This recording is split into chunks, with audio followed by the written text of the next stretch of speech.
Bénéfice aussi boyon si gbe kana chena le po meton le dandan mi kodo to do me gbodo ye igbo ipe ni be teni gbe so mlegesi azan ene gobo ko jidrawe maleyo ye gon ma ton go mi vedo ya ye ton ganji en bonne du forme mi c'est nous mi c'est gbe.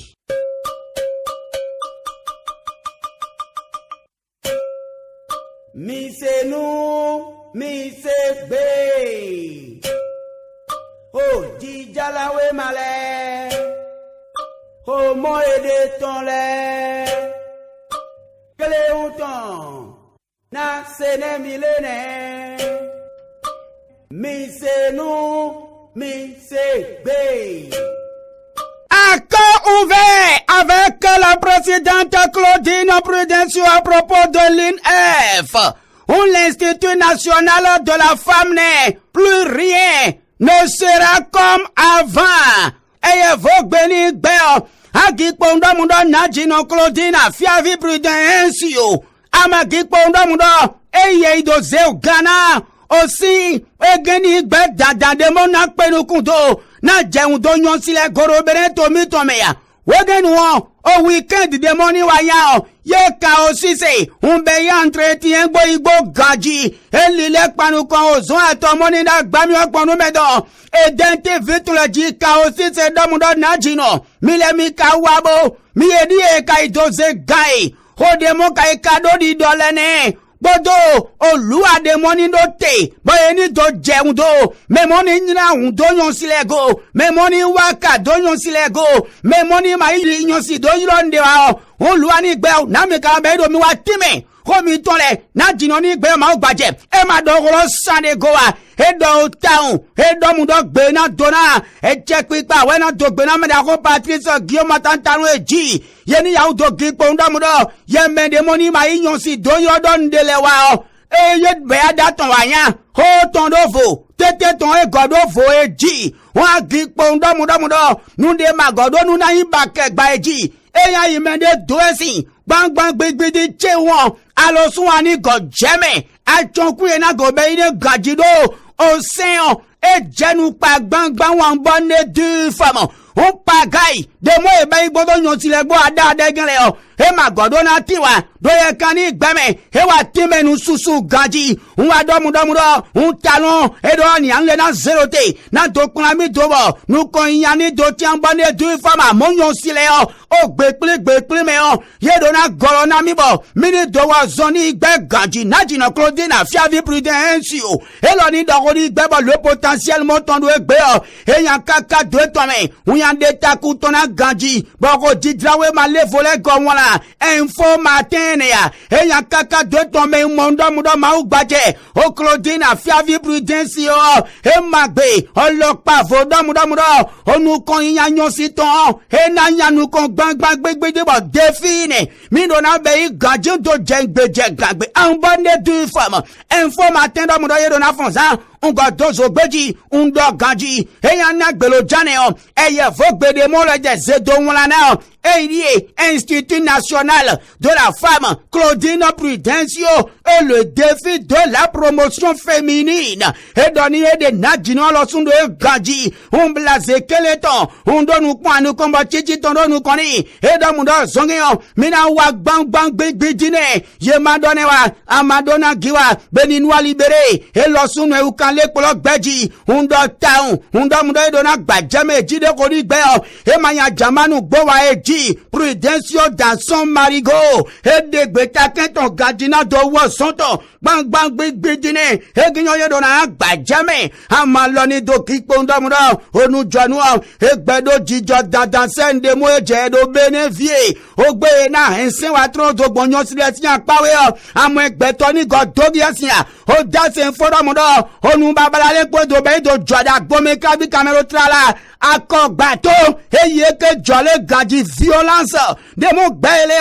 il dit, au dépalé pour les bailler, au date informé Ronaldo, en violence sur le genre, coups et blessures, volontaire accord bateau, Issa nous plie guidi, violentant une femme à autrui, et se fait convoquer. Et gagnant, et la doit si gadji, à guidon de dakpadeti, oui, Issa nous plie guidi et d'or, et l'on remele vossi, on mele vossi goudek bedati tenbe, à moyen convoqué étant, commissaire monido godomeleo, ye yumani doni yaudoa, on a donc gadji sende mojedo, o das informer nado, bego de mondo elegeo, ek betona a jeseme doni en tout cas, egeo, weten sine, e indo mundo e guadongo tonkondeo, mina gbedona mi gadji o das informer information ne, ye dona gbajeme gadji ba lekole komiton, milani doro domona gadji benevie, onu karo jijoba ye maya di doniwa, amadona giamon kutonu dedeo, o alen suru orula dedeo, e tenkon, unga gbadji gadji domundo, oje ma dosen domundo, o ba de la do kutonu abi, moni bayi no tenkli dengeleo, be ni suya, eroni gadjo, anten kofa tende do kutonu kamema senwa yiwa, ayin kome gbele, o tokon ga kutonu to alen moni bayi suru orula, e nya soa, o hona ba le do tre town, e domundo, récréation la fo, e medemo e na moni doni gbasi en tout cas, o simba na oje gomeni gadji, e matsu hona e do etre sande goa, e genyo ye do na gbajemene, amaloni do gikpo ndamudan jondo jijo telegram moton we gbeo, e loni won e gen gadji, we go jidra we ma levole ye goton kenu pa dego, no bene infone ya, ye me big pakpatamo, ndamudo ane suru onula, e je gomena, ye me moni do ba dao gen do kuto nu gen le olo, ndamudo ye maro singbon, olopa le pepe me gba eji, e genyo ye do na gbajeme, amoto vito sila milani doro domona gadji, benevie, na kai karamba ido, do odo nyane si gbeme siko, amonu konya ndotia, wegen no ye moni ba yo zon atole, bodo, oko swete pa bene to tombo, ye ba yo pli ganji, ye ba pli ganji bo, kenu pa do zome ogo, wegen no nu mo bo ilele yo, ma u gbaje, ye yigbe na supo ganji, be ido mudo kwa moni be 4,5 milliards de prime de rentrée à peser, ye tenkpon vire na ganji, merci lene ya, keke telene ya, vivi na bang wan bonne du forme événement précis mon ton wegbe, et en kaka de tombe, on y a mon dona ganji jengbeje gangbe, et pen le matinal, et le soin kaka de tombe yando, dans mon fin des négociations gouvernement syndical, les grandes résolutions, au support timbo, y'a réglé support ganji de jengbeje gangbe, on met les dans son eton wane, y'a dona gbajemene, indépendant ya, la primaire ya, dynamisme infone ya, y'a me big pak pataton, on kenu pa dego ganji sende mojedo, benevie, e inda mundo igado nu pake do go, andona gigbangba won, amonukuru jame kpondo mundo déclic info, e lo wayan kaka, o kalaviti camero tralami o gbansi apawne, amonukuru jame kpondo yo mundo ngone,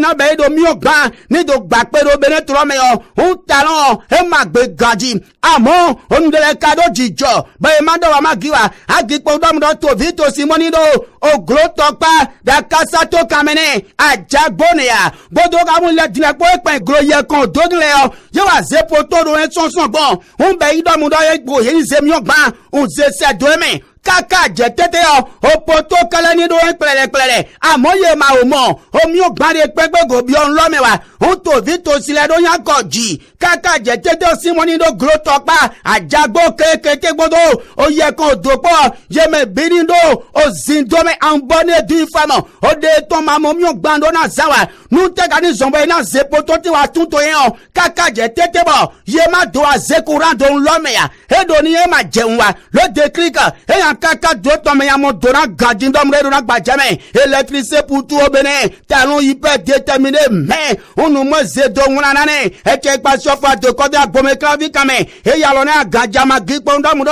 o angelo me, awon jinu do tete o, e tenkpon, e ze moto, moni bayi, o se aleton, e ze do lo menae, se a intérimaire oton, da gbome klavi kame o, moto eton jesi ganji, se a intérimaire revieton ya, moni bayi a senu dovre do, e gen moto to yon lome, kalavi centre ton franc dogo, e moto to yon lome ganji, e pe an kasa ton mera Augustin ke bo, e lo sun moto to yon lome, an bonne du fama, amon de moni bayi, o Léon Christian pobidoro godomeon, amagire lo hoya,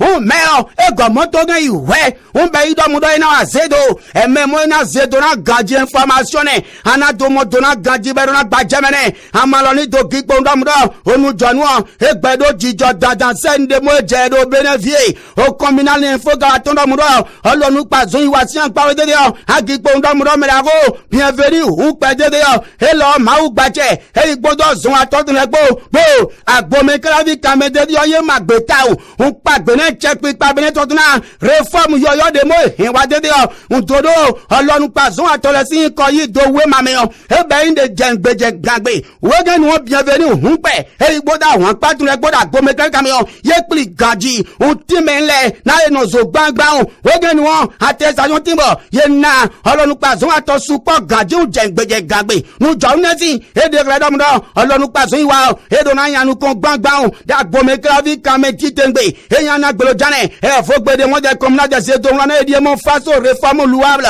et le recensement complémentaire bienvenue un pe et le collectif des artisans reconnaissant président Patrice Talon ont plusieurs artisans distingués par leur militantisme pour la cause de l'artisanat et ye do na gbajemene amaloni do gipo ndomdo onu jonwa e gbedo jijo dadan sende mo jedo benevie na kai kala bedo un do gbopo da aliojina autumoni be coronavirus amonukuru jame po ndomdo me yawo emil podo e yuro àwọn patron bi ndomdo na eni yin sin autu coronavirus ngesi sin gaji sende mo jedo wege nu le kulepo to ye ni agbo ono ba eto mo ni be coronavirus ga ye ni agboro do ye kan ni gbeme gaji sende mo jedo do ye kan ni gbeme on lutte contre COVID-19 le coordinateur de l'Atlantique de la FENAPAM Émile Podo invite ses pairs au respect des gestes barrières bénéfiés au démonado l'olégéo et mayen de kiko adorona kuamo mako gbele pono o de pele pode nebo et l'ordonna et si Mundo le azandele timbo mi do not think basani bell hey mina no da unya jigenshon hey mi anu ya jigenshon le gajeje azandele ni azamoni do roleo le azangele ji hey mina no ya jigenshon le gaji ye gada azani gbele do memoni osomele geun do milege agipo ndo mundo mardi die mercredi die bodo vendredi gbo azamoni do ro do ye fo gbemele ni he ma wa je o etrege ya u gbache bo esi die ga sonwi e jelen di o do gbede de o esi ma sonu abone du famia e wa done si do si sonu mo olopa mo si sonu gbon ma u gbache eyan mo do milege o servo je natan o servo de pe ni gbeton e tan ganji gbangban gbegbedi e wa dona esi do mu pe o ga me milege de o ye mo do edo pre do gbe mo ni be ilindre di bo o e jiran se rolo de me gaji sende mo jedo oko mawaya agruja mo ejagbon zongo mene oko ne wane mako gbele gbona ai mi yige utobe ese mi ton da gbona gbangban gbigbi ambonde du fama lo nya misa npe eye weno amisa efo Didier Gedu Martin Ajimo kude nupo toji niya ezenami hoji jalawe male Comment aider ton lait? Cléonton, ne mi se ne, mi se nous, mi se bé.